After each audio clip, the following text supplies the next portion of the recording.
បាទរុនសុស្រីប្រិយមិត្តទាំងអស់គ្នាជាពិសេសប្រិយមិត្តអង់គ្លេសណាយប់មិញនេះនៅប្រទេសកម្ពុជាយើងមានហ្វេនមិនតិចទេដែលគិតថាអង់គ្លេសនឹងឡើងទៅជួបអេស្ប៉ាញនៅវគ្គផ្ដាច់ព្រាត់ FIFA World Cup 2026ក៏ប៉ុន្តែឆ្លងកាត់ការប្រកួតកាលពីយប់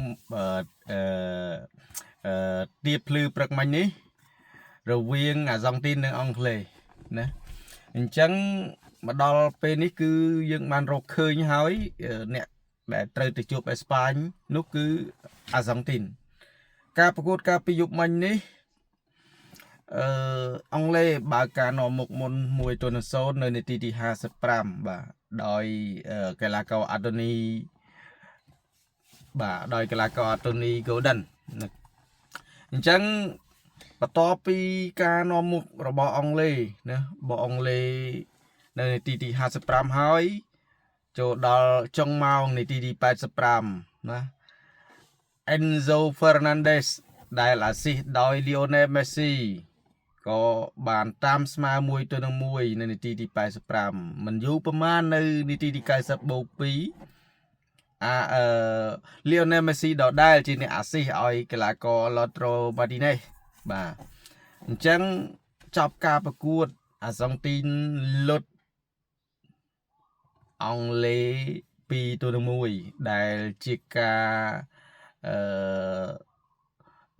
លេងមួយដ៏អស្ចារ្យធ្វើឲ្យហ្វេនមួយរតីក៏ដូចជាហ្វេនលោកខ្សៃរបស់អង់គ្លេសហ្នឹងសៀងតែម្ដងបាទសៀងតែម្ដងមែនតើទៅការប្រកួតកាលពីយប់មិញនេះយើងឃើញថានៅតង់ទី1វាហាក់ដូចជាអាសង់ទីនមិនសូវជាបុកខ្លាំងប្រហែលទេទុកពេលវេលាឲ្យអង់គ្លេសលេងក៏ប៉ុន្តែដល់ឡែកនៅតង់ទី2បន្ទាប់ពីអង់គ្លេសសុទ្ធ1-0រួចអាសង់ទីនចាប់ផ្ដើមជាយមដាក់សម្ពាធខ្លាំងហើយលេខបាល់បានល្អរហូតដល់រកគ្រាប់បាន2គ្រាប់បណ្ដាអ្វីដែលសំខាន់មួយទៀតជ្រុងបងប្អូនជ្រុងណាបើជ្រុងរបស់អាសង់ទីនគឺមានរហូតដល់6ដងដែលឡែកអង់គ្លេសបានតែម្ដងទេណាអញ្ចឹងពាក់ព័ន្ធជាមួយនឹងការប្រកួតមួយនេះយើងទៅមើល ball position គឺសម្រាប់ ball position វិញការគ្រប់គ្រងបាល់បាទការគ្រប់គ្រងបាល់គិតជាភាគរយបាទគិតជាភាគរយឃើញថាអាសង់ទីន 64% បាទអង់គ្លេស 36%អញ្ចឹង36% នេះដោយសារតែនៅដាក់នៅតង់ទី1ឃើញថាអង់គ្លេសលេងបានច្រើនគ្រប់គ្រងបានច្រើនប៉ុន្តែតង់ទី2បន្ទាប់ពីអង់គ្លេសស៊ីហើយអាសង់ទីនគ្រប់គ្រងបាល់រហូតដល់ 64% អញ្ចឹងស្ថិតិនេះល្មមគ្រប់គ្រាន់អាចឲ្យអាសង់ទីនរកគ្រាប់បាល់ហើយអាចឲ្យអាសង់ទីនឡើងទៅជួបអេស្ប៉ាញនៅវគ្គផ្ដាច់ព្រាត់ FIFA World Cup 2026នៅម៉ោង2ទៀបភ្លឺណាចូលថ្ងៃទី20ដែលឡែកសម្រាប់អង់គ្លេសនឹងទៅជួបបារាំងនៅយប់ទីគេថាទី19ម៉ោង4ទៀបភ្លឺទី19មានន័យថា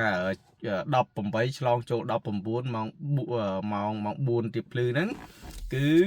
បារាំងនឹងត្រូវជួបជាមួយនឹងអង់គ្លេសដណ្ដើមចំណាត់ថ្នាក់លេខ3 FIFA World Cup 2026បាទអញ្ចឹងសរុបលទ្ធផលមកវិញហ្វេនអង់គ្លេសត្រូវតទល់ជាមួយនឹងហ្វេនបារាំងដែលឡែកសម្រាប់ហ្វេនអេស្ប៉ាញនឹងត្រូវតទល់ជាមួយនឹងហ្វេនអាសង់ទីនសម្រាប់ខ្ញុំគឺមិនមែនហ្វេនមួយរីត្រីទេសម្រាប់អេស្ប៉ាញគឺហ្វេនលោកសៃក៏ប៉ុន្តែយប់មិញនេះខ្ញុំក៏ធ្វើជាហ្វេនមួយរីត្រីរបស់អាសង់ទីនដែរដើម្បីគ្រប់គ្រងឲ្យអាសង់ទីនដែលជាក្រុមមួយខ្ញុំគិតថាជាក្រុមខ្លាំងដែលស័ក្តិសមនឹងលេងជាមួយនឹងអេស្ប៉ាញបានជួបគ្នា